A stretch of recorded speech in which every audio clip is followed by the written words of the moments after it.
The air in the cabin was cool. Not cold, not the biting chill of a winter draft, but a steady, deep coolness that felt ancient, like the air from a cave. Outside, the world was on fire. The sun, a merciless white disk in a hazy, bleached sky, had baked the valley for 3 straight weeks. The very earth had cracked, the clay turning to pale dust that rose in ghostly plumes with every faint stir of superheated air. The creek was a memory, a scar of polished stones and desiccated moss. Yet here, in Samuel's small cabin, a pitcher of milk sat on the table, beaded with condensation. It was a miracle. A quiet, profound, and deeply unnatural miracle. He ran a hand over the smooth, cool wood of the floorboards near the north wall. A faint, almost imperceptible current of air flowed up from the gaps, carrying the scent of damp stone and clean earth. There was no fire in his hearth, had not been for weeks. There was no block of ice sweating in a sawdust-filled box. There was no chemical hum, no machinery. Nothing but silence and the deep, abiding cool. This was his work. This was his answer. He knew what was happening in the other homesteads. He had heard the frantic clanging of Theodore's wagon as he raced toward town 2 days ago, likely in a desperate bid for a block of ice from the freight depot. Ice that would have been half melted by the time it arrived and gone completely within a day.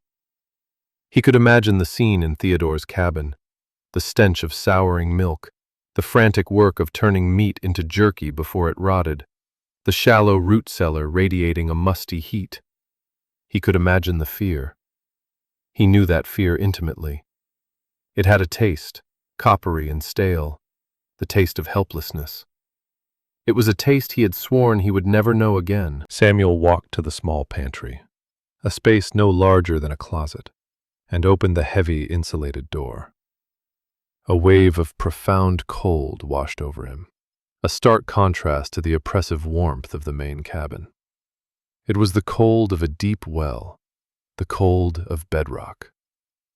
Inside, hanging from iron hooks, were 2 sides of beef, perfectly preserved, their fat a clean, creamy white.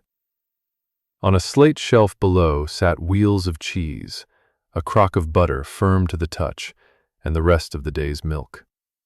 There was no mold. There was no hint of decay.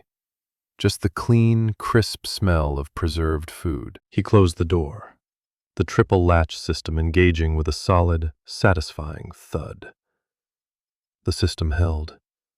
It was always holding. It was a closed loop, a breathing thing made of stone and water and air, powered by the unwavering temperature of the deep earth and the physics of evaporation. It was his monument, his penance, and his salvation. It was the machine he had built to ensure that what happened to Elijah would never happen again. Not to him. And perhaps, if they were willing to listen, not to anyone else either. The memory was not a ghost. Ghosts were ethereal, fleeting. This was a stone in his gut, a permanent weight that had settled inside him 10 years ago and never shifted. It began, as all such tragedies did, with the mundane. It began with confidence. He and Elijah had been partners for 6 years, a seamless union of muscle and thought. They worked a high-country trapping line that was profitable but brutally isolating. Their cabin was a testament to their shared competence. It was tight, well-chinked, with a stone fireplace that drew perfectly, and a roof that had never leaked a single drop. They were proud of it. They were proud of their systems. They had a system for everything. For skinning and tanning, for stacking firewood, for mending their gear. And they had a system for food. It was the same system everyone used, passed down through generations. A small, dry root cellar dug into the hillside behind the cabin for potatoes and onions. A spring box, a carefully constructed stone enclosure built over the coldest part of the spring that fed their creek, for milk and butter. And for meat, there was salt. Great barrels of it. They would butcher a deer or an elk and spend 2 days curing the meat, packing it in salt, turning it, pressing it, until it was hard and dark and, they believed, invincible. That autumn had been strange. A lingering, humid warmth had clung to the mountains long after the aspens had dropped their leaves. The usual crisp, cleansing frosts of October had failed to arrive. Instead, a damp heat persisted, turning the forest floor into a sodden, decaying carpet. It was unsettling. The rhythms were wrong. The air felt heavy, tired. "Never seen a fall like it," Elijah had said one evening, wiping a sheen of sweat from his brow. They were sitting outside the cabin, swatting at late-season flies that should have been long dead. "Feels like the world's holding its breath." Samuel had only grunted in response, carving a new handle for his skinning knife. He felt it too, a deep-seated wrongness. But their preparations for winter were complete. The larder was full. Their salted venison was packed away in the cellar. They had 50 pounds of flour, beans, coffee. They were ready. They were always ready. Their system was sound. The first sign of failure was subtle. The butter from the spring box was soft, almost oily. The milk, which usually stayed fresh for 3 days, was souring in one. Samuel had noted it with a frown. "Spring's running warm," he'd said. Elijah had waded into the creek to check the box. "Water's not as cold as it should be," he'd called back, his voice tight with concern. "That ground must be holding the heat something fierce." They started eating their food faster, cooking more than they needed, trying to stay ahead of the spoilage. A low-grade anxiety began to permeate the cabin.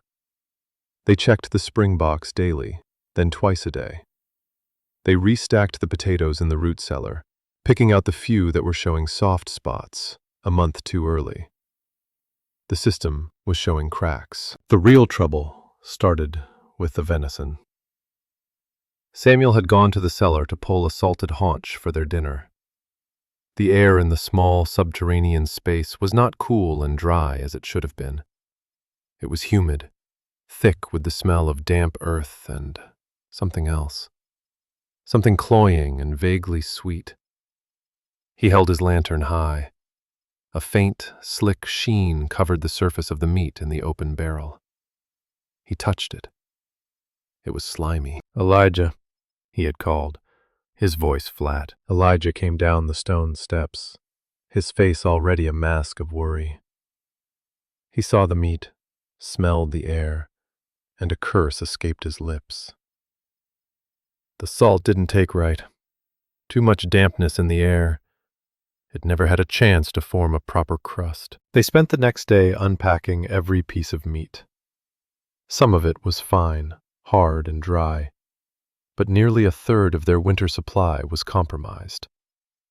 It was not yet rotten, but it was on the edge. Tainted. They worked in grim silence, sorting the good from the bad. They tried to salvage what they could, trimming the slimy outer layers and resalting it, but they both knew it was a losing battle. The decay had already begun from within. "We'll have to smoke it," Elijah decided. "Build a smokehouse. The heat and smoke will kill whatever's growing on it." It was a desperate, labor-intensive plan. They spent the next week felling young alder trees, building a crude hut, and tending a low, smoldering fire.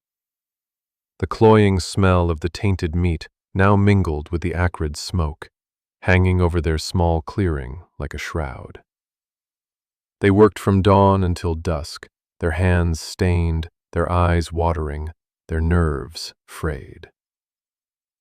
The unseasonable heat wave finally broke, replaced by a cold, driving rain that turned the entire world to mud and made keeping the smokehouse fire lit a constant struggle. They were tired, bone-tired and heartsick at the loss of so much hard-won food.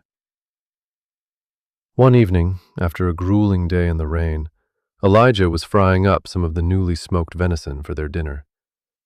It was a piece he had trimmed and re-cured himself. "Smells all right," he said, trying to sound cheerful, though his face was gray with exhaustion. Samuel, sitting at the table, just watched him. He had a knot in his stomach. Something felt wrong. He had handled that same piece of meat earlier.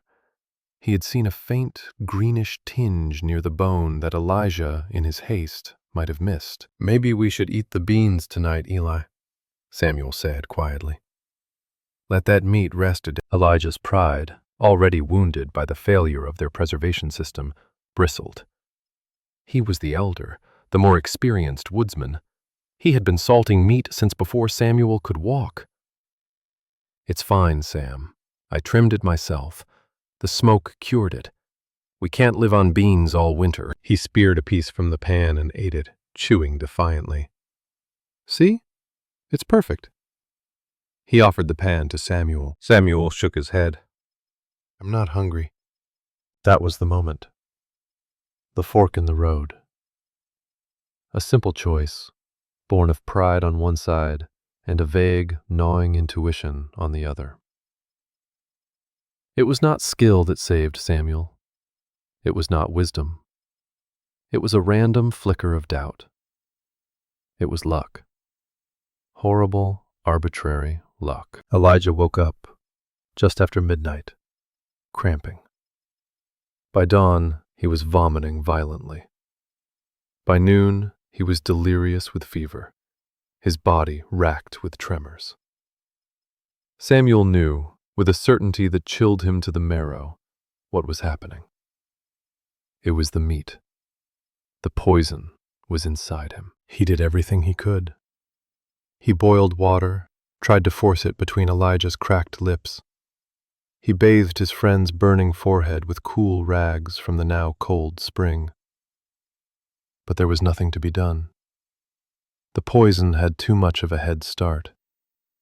He was 2 days' hard ride from the nearest doctor, a ride he couldn't make because he couldn't leave Elijah alone. He was trapped, a prisoner with a dying man, in a cabin filled with the bounty of their labor, a bounty that had turned against them. For 3 days, Samuel sat by his friend's side, listening to his tortured breathing, his fevered, nonsensical mumbling. He watched the life drain out of him, watched his strong, capable friend reduced to a frail, helpless shell. On the third night, in a moment of shocking lucidity, Elijah's eyes cleared. He looked at Samuel. "The system failed," he whispered, his voice a dry rasp.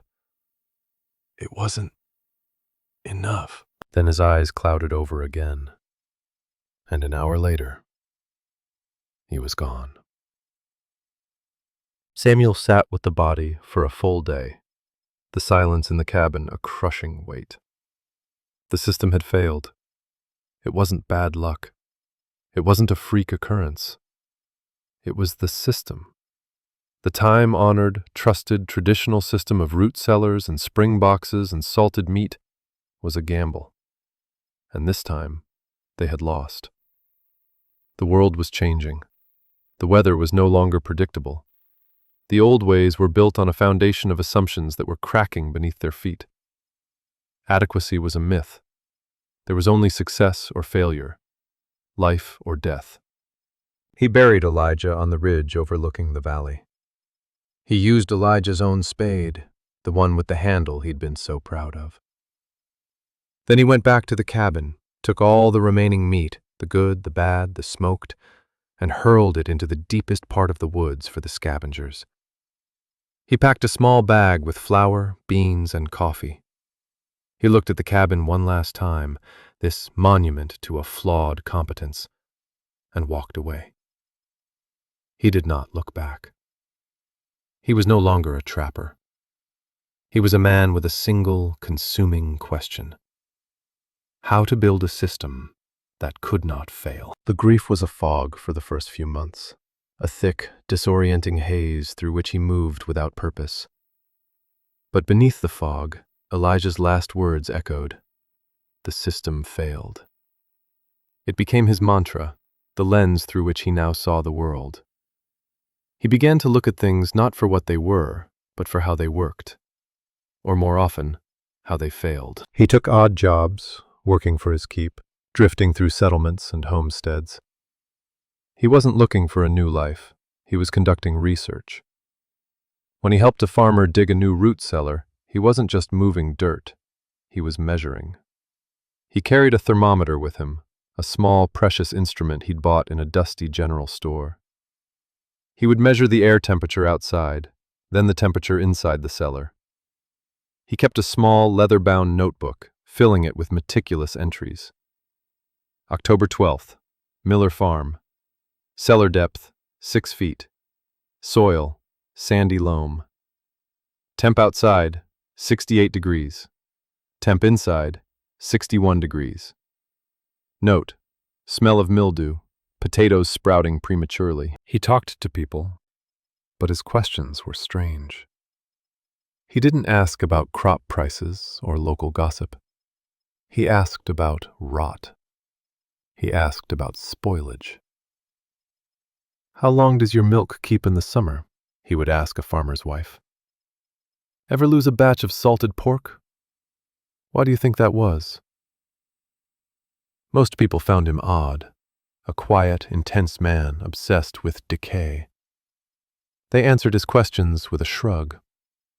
Spoilage was a fact of life, like death and taxes. It was God's will, or bad luck. Samuel knew it was neither. It was a failure of engineering. He spent a winter working near a commercial brewery, hauling barrels of ice cut from a nearby lake. Here he saw preservation on an industrial scale. The brewery's lagering cellars were massive, vaulted brick caverns dug deep into a hillside. They were filled with tons of ice, and the temperature inside was constant, a breath-stealing 38 degrees year-round. He studied the construction, the thickness of the walls, the use of insulating layers of sawdust and charcoal, the carefully designed drainage systems to carry away the meltwater. But this system had a fatal flaw. It relied on a harvest. It was dependent on a cold winter to produce the ice it needed to survive the summer. If a winter was too warm, the ice harvest failed, and the brewery faced ruin. It was a better system, but still a contingent one. It was not absolute. He moved on, his notebook filling with sketches of stone spring houses, diagrams of butchering techniques, recipes for pickling and brining. He documented a world of continuous, low-grade failure. Every homesteader had a story of a prized hog lost to rot, a winter's worth of apples turned to mush. They accepted it as the cost of living. Samuel saw it as a series of solvable problems. The root cellars were too shallow, too influenced by surface temperatures. The spring houses were vulnerable to drought and seasonal temperature swings. Salting and smoking were techniques, not guarantees, dependent on humidity and temperature. All the traditional methods were passive defenses, hoping for the best. He needed an active system, a system that created cold, rather than just trying to trap it. The epiphany did not arrive in a flash of lightning. It was a slow dawn, a gradual coalescing of disparate observations. It happened in the high desert of the territories, a place so antithetical to his goal of cold that it seemed a fool's errand to even be there. He had taken a job helping to excavate a collapsed section of an old silver mine. The work was brutal, deep beneath the sun-scorched earth. One sweltering afternoon, with the temperature on the surface shimmering above 100 degrees, the crew was working at the bottom of a newly cleared ventilation shaft, 200 feet down. The air at the bottom was so cold they could see their breath. Water, seeping through the rock, was frozen into delicate crystals of ice along the shaft wall. The foreman, a grizzled old Cornishman, grumbled about the cold as he lit his pipe. "Always the same," the foreman said, his voice echoing in the narrow shaft. "Deeper you go, the more the earth holds her winter breath. Doesn't matter what the sun is doing up top. Down here, it's always winter." Samuel touched the rock wall.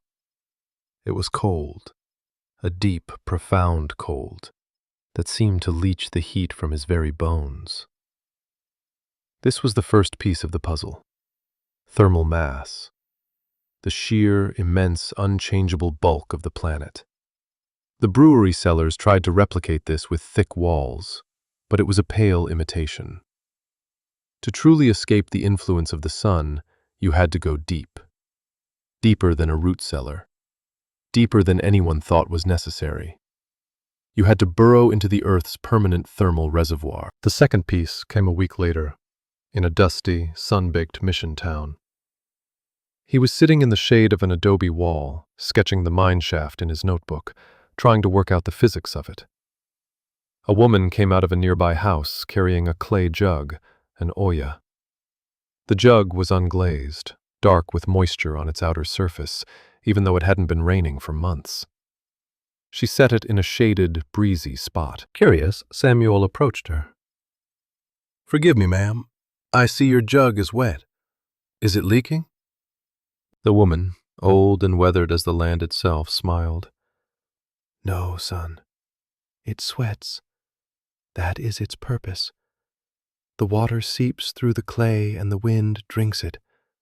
It keeps the water inside cool. An old trick." She offered him a drink. He took the dipper she handed him and drank. The water was shockingly cold, as if it had just been drawn from a deep well. He looked at the sweating jug, then at his notebook. He looked at the sun, beating down on the arid landscape. The wind, the water, the clay, evaporation, phase change. He knew the terms from old science books he'd read. To turn a liquid into a gas required energy, heat. The evaporating water on the surface of the jug was pulling heat energy from the jug itself and from the water inside it, leaving the remainder cooler. It was an active process.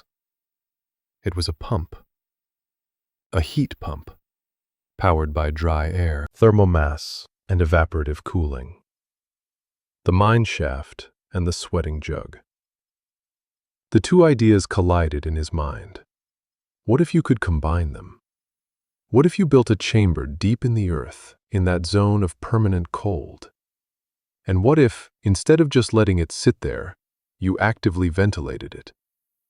What if you drew hot, dry surface air down into the earth, but forced it to pass through a wet, porous medium on its way? The air would be chilled by evaporation.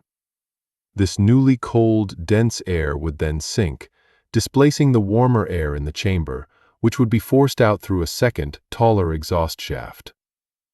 You would create a constant, slow-moving river of cold, dry air, flowing ceaselessly through the underground chamber. It would be a self-regulating system. The hotter and drier the air on the surface, the more rapid the evaporation, and therefore, the greater the cooling effect. The system would fight the heat, its efficiency increasing with the very conditions that caused traditional methods to fail. It wouldn't need ice, it wouldn't need electricity, had such a thing even been available. It would be powered by the fundamental physics of the planet. He sat there in the dust for hours, sketching frantically in his notebook. He drew a cross-section of the earth, showing a deep, stone-lined chamber. He drew two shafts leading to the surface. An intake, short and wide. An exhaust, tall and narrow. He drew a water source, a cistern, a diverted spring, dripping water into the intake shaft. He drew the shaft itself, not as a simple hole, but as a complex structure, a double-walled column filled with a porous material. Charcoal. Yes, charcoal. It was porous, stable, and would hold water like a sponge. He began to do the math, scratching calculations in the margins.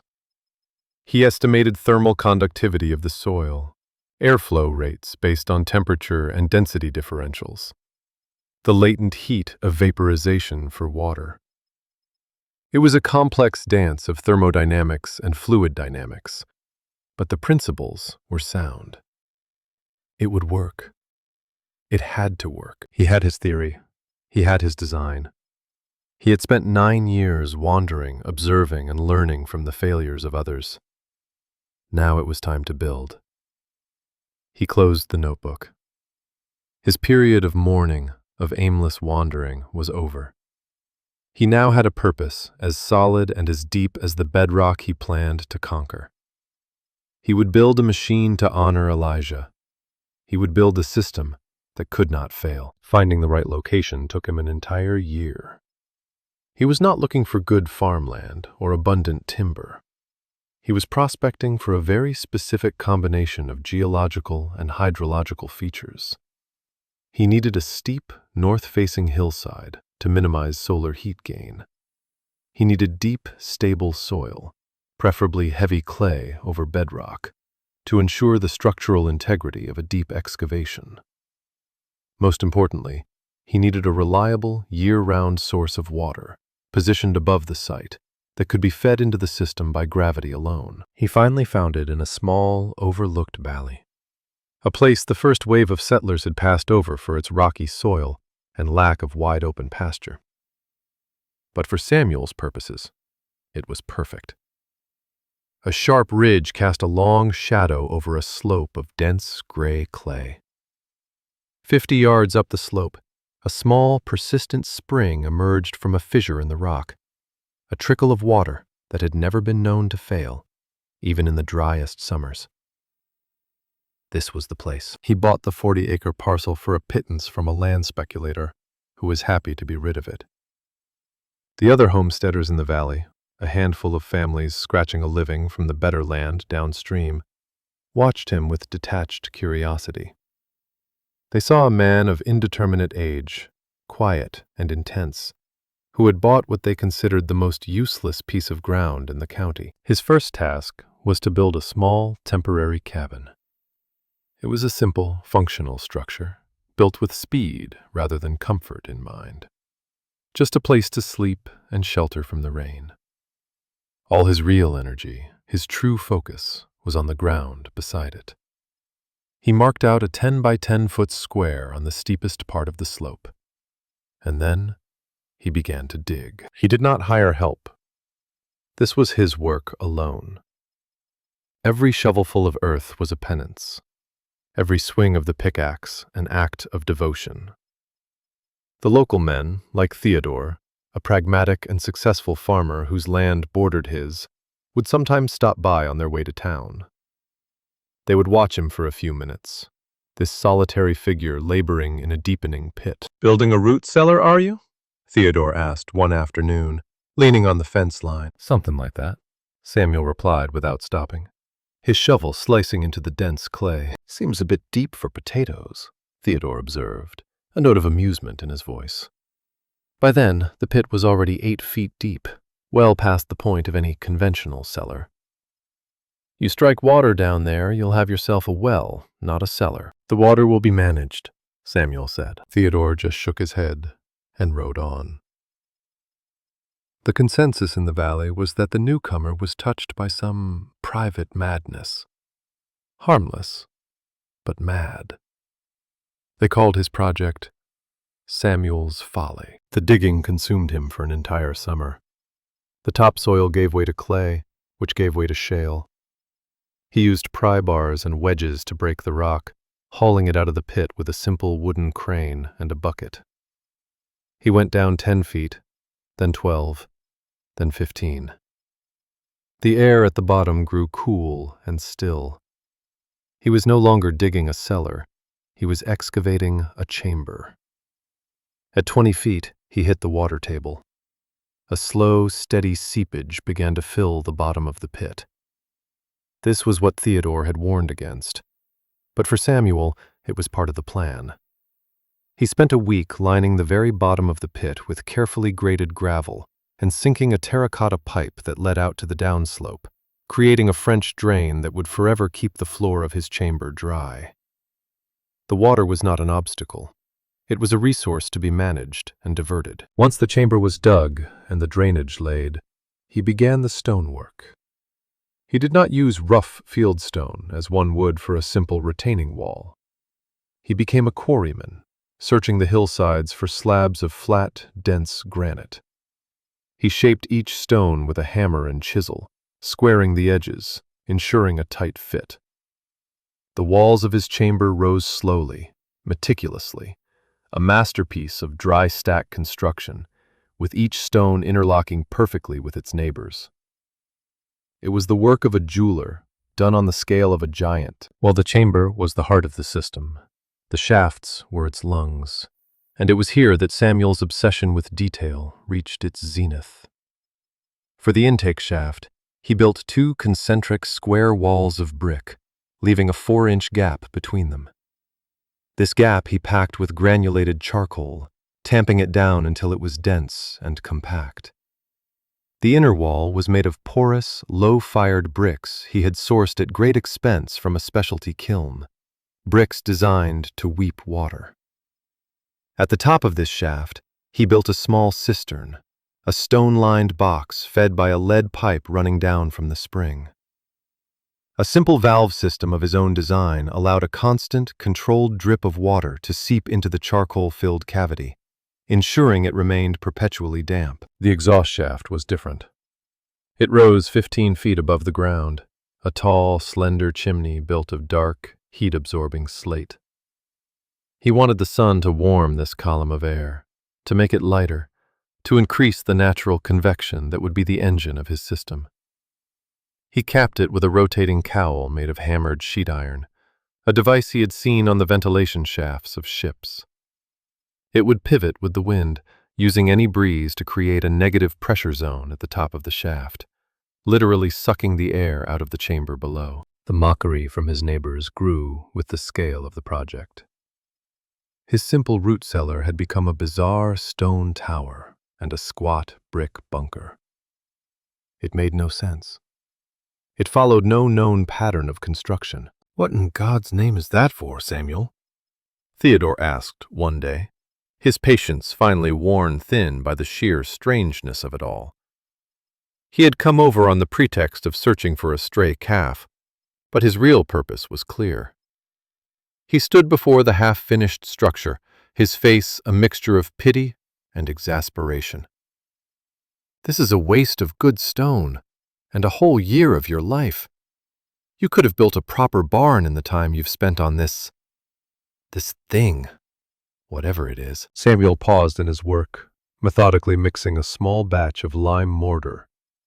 He looked at Theodore, a man who represented everything he had come to reject. The easy acceptance of convention, the faith in methods that were merely good enough. "You lost that fine sow last summer, didn't you?" Samuel asked, his voice even. "The meat spoiled in the heat before you could get it all salted down." Theodore's face tightened. It was true. He had lost a 200-pound hog, a significant blow. "We had a run of hot weather. It happens." "Yes," Samuel said, turning back to his work. "It happens." It was not a full explanation, but it was the only one he ever gave. He did not mention Elijah. He did not speak of the gnawing, relentless grief that drove him. He simply let the work provide the answer. But his quiet, almost accusatory reference to Theodore's loss did not win him any friends. It was seen as arrogance, as a judgment on their way of life. The distance between Samuel and the community widened into a chasm. He was no longer just the madman. He was the arrogant madman. The final piece of the construction was the access. He could not have a simple wooden door. That would be a thermal leak, a gaping wound in his carefully sealed system. He built an entryway like an airlock. There was an outer door, thick and heavy, made of 2 layers of oak with a charcoal-filled cavity between them. This door opened into a small 3-by-3-foot stone antechamber. At the other end of this antechamber was a second, equally insulated inner door, which opened into the cold chamber itself. The two doors were never to be opened at the same time. This would minimize the exchange of air, protecting the precious cold he had worked so hard to create. He finished the work in the spring of his second year on the property. He covered the top of the chamber and the shafts with a thick mound of earth, planting it with native grasses until it looked like a natural part of the hillside, a small green burial mound with a single stone chimney and a low brick snout protruding from it. From a distance, it was almost invisible. He stood back and looked at it. 2 years of his life were buried in that hill. It was more than a structure. It was an argument, rendered in stone and brick and earth. It was a refutation of compromise, a declaration of war against the tyranny of the sun.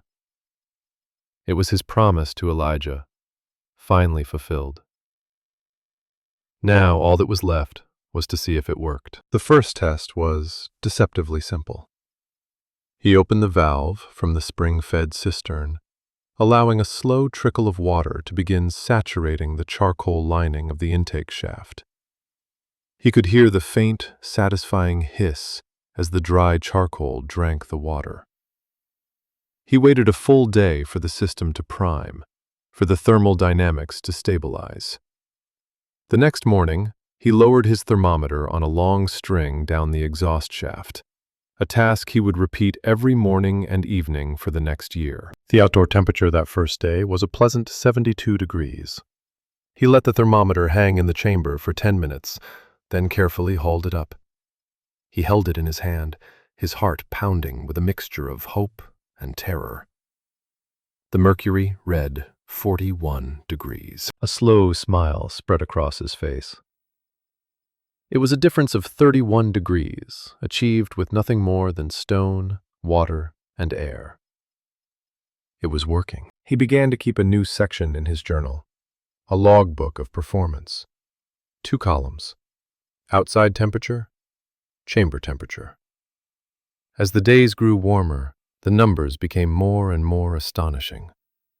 Outside, 85. Chamber, 40. Outside, 95. Chamber, 39. It was as his theory had predicted. The hotter and drier the outside air, the more efficient the evaporative cooling, and the more stable the temperature in the chamber became. The system was not just resisting the heat, it was consuming it. Now came the true test. He bought a gallon of fresh milk from Theodore's wife, who looked at him with pitying eyes. He poured the milk into 2 identical glass jars. One he placed in his old root cellar, the shallow, conventional hole he had dug for his temporary cabin. The other he placed on the slate shelf inside his new cold chamber. The milk in the root cellar was sour in 2 days. The milk in the cold chamber was still sweet and fresh after a week. He repeated the experiment with butter, with fresh eggs, with a joint of beef. The results were always the same. The chamber was not just a cellar, it was a true refrigerator. It had achieved a level of preservation he had previously only seen in the ice-filled cellars of the brewery. But his system used no ice. His fuel was inexhaustible. His fuel was physics. He began to live out of the chamber. He butchered a deer and hung the entire carcass inside, drawing from it as he needed. He stored his vegetables, his cheese, his butter. His life became ordered around the 2 insulated doors. The ritual of entering the antechamber, sealing the outer door behind him before opening the inner one, became as natural as breathing. He was living in a state of perfect preservation, an island of stability in a world of constant decay. The valley, however, remained unimpressed. They saw his strange mound, saw him coming and going from it, and simply shook their heads. He made no effort to explain it to them. Let them think he was mad. The proof was not in words.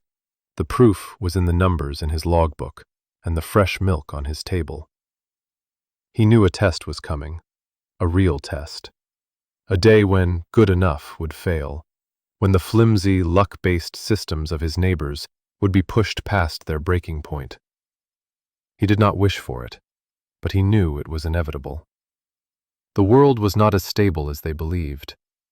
He had learned that lesson beside Elijah's deathbed, and so he measured, and he logged, and he waited. The heat came in July of the following year. It began not as a wave, but as a pressure, a slow, inexorable clamping down of the sky. The usual afternoon thunderstorms failed to materialize. The nights brought no relief, the earth radiating the day's heat back into the thick, stagnant air. Day after day, the sun rose in a white, hazy sky and burned. The creek that ran through the valley slowed to a crawl, the water growing warm and cloudy. Wells began to run low. The corn in Theodore's fields, once so proud and green, began to yellow and curl at the edges. It was more than a heat wave. It was a drought. A fundamental breakdown of the season's promise. Panic began as a low murmur and grew into a palpable current of fear. The first casualties were the vegetable gardens, which withered despite frantic efforts to water them. Then came the milk cows, their production dropping off as they suffered in the oppressive heat. The springs that fed the homestead's spring boxes became tepid, and milk soured in hours. The shallow root cellars, their earthen roofs baked by the sun, became ovens, sprouting potatoes and rotting onions. The valley was caught in a cascade of system failures. The men grew grim and short-tempered. The women worked in a state of quiet desperation, trying to salvage what they could, canning and pickling in kitchens that felt like furnaces. The smell of decay, faint at first, began to hang in the hot, still air. It was the smell Samuel remembered from his last autumn with Elijah. The smell of failure. Samuel, in his cabin, was an observer of this catastrophe, yet untouched by it. His small cabin was an oasis. He had routed a small pipe from his cold chamber's drainage system, and it provided a slow, steady drip of cold, clean water.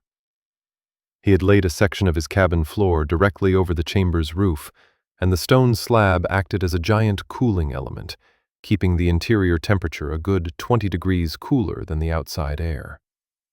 While his neighbors sweltered, he lived in relative comfort, and his food was safe. Each evening, he would enter his cold chamber and record the temperature. Outside, 102 degrees. Chamber, 38. The differential was now over 60 degrees. The system was performing beyond even his most optimistic calculations. His beef hung, perfectly preserved. His butter was firm. His water, drawn from the chamber's depths, was shockingly cold. He felt no triumph, only a grim, quiet satisfaction. He had prepared for this. He had engineered a solution. He watched Theodore's slow decline from a distance. He saw the man's shoulders slump a little lower each day. He saw the exhaustion on his wife's face. He knew their spring box would be useless, their cellar a hothouse. He knew they would be losing food, losing money, losing hope. They were good people, hard-working and honest. They were simply trapped in a system that was never designed for a challenge of this magnitude. The crisis came to a head in the third week of the heat wave. A sickness began to move through the valley. It started with the children, a fever and a debilitating stomach ailment. The doctor from the county seat made the long ride out and confirmed what everyone feared. It was dysentery, caused by contaminated food and water. The heat had turned the valley into a breeding ground for disease. One evening, just as the sun was setting, casting long, distorted shadows across the parched land, Samuel saw a figure walking slowly up the path to his cabin. It was Theodore. He was not walking with his usual confident stride. His feet shuffled in the dust. His shoulders were stooped. He looked like a man who had been broken. Samuel met him on the porch. He did not speak. just waited. Theodore stopped at the bottom of the steps, unable to meet Samuel's eyes. He stood there for a long moment, his hat in his hands, turning the brim over and over. "My boy, Daniel," Theodore finally said, his voice a hoarse croak. "He's sick. The doctor says he needs clean water and fresh milk if we can get it. Something easy to digest. Our last cow went dry this morning. Everything in the cellar is gone. The milk we got from the neighbors down the way, it's already turned." He finally looked up, and Samuel was struck by the raw desperation in his eyes. This was not a neighbor asking for a cup of sugar. This was a father begging for his son's life. All the mockery, all the skepticism, all the dismissive head-shaking was gone, burned away by the relentless heat and the terror of a sick child. Samuel did not hesitate. He did not say, "I told you so." He did not remind Theodore of his foolishness.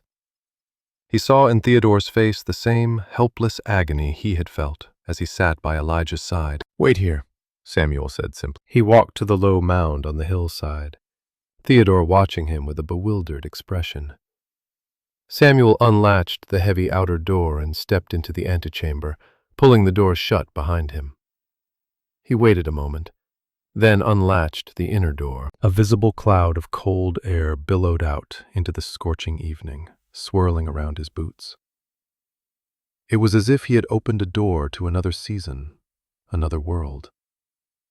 He stepped inside, into the deep, profound, life-preserving cold. He filled a clean jug with milk from a large crock. He took a pitcher of cold, clear water from the cistern. He wrapped a small block of firm, sweet butter in a piece of clean linen. When he emerged a minute later, latching the doors carefully behind him, he carried the provisions to Theodore. He handed the jug of milk to the man. It was so cold that beads of condensation immediately formed on the ceramic surface. Theodore flinched at the unexpected chill. He stared at the jug as if it were an artifact from a dream. "How?" Theodore whispered, his voice filled with awe. "There's no ice. The ground is hot enough to cook on. How is this possible?" Samuel looked at the strange, grass-covered mound, at its stone chimney standing silent sentinel against the twilight sky. "The system holds," he said. It was all the explanation that was needed. He handed Theodore the water and the butter. "Boil the water, just to be safe. Give your boy the milk. It is fresh." Theodore clutched the items to his chest, like sacred relics. Tears welled in his eyes, cutting clean paths through the dust on his cheeks. "Samuel, I'm sorry for what we said. We thought you were—" "Go home to your son," Samuel said, cutting him off. The apology was unnecessary. The validation was not in Theodore's words, but in the life-giving cold of the jug in his hands. That was enough. Theodore nodded, unable to speak, and turned, walking much more quickly now back down the path. He was a man carrying not just milk and water, but a sliver of impossible hope. Samuel watched him go, then went back inside his cool cabin. The great test was over. His argument, made of stone and grief, had been proven. The heat broke a week later, with a series of violent thunderstorms that washed the dust from the air and filled the creeks again. But the valley was changed. The great sickness, as it came to be called, left 2 children and 1 elderly man dead. Nearly every family had lost livestock and their entire store of preserved food. It was a shared trauma, a collective memory of failure and fear that would linger for decades. In the aftermath, a kind of quiet awe replaced the old skepticism surrounding Samuel and his strange structure. The story of Theodore's visit had spread. The tale of the miraculously cold milk, of the water that felt like melted ice, seemed like a fable. But the proof was in Daniel, Theodore's son, who had recovered quickly and was now healthy and strong. A few days after the rains returned, a delegation of 3 men arrived at Samuel's property.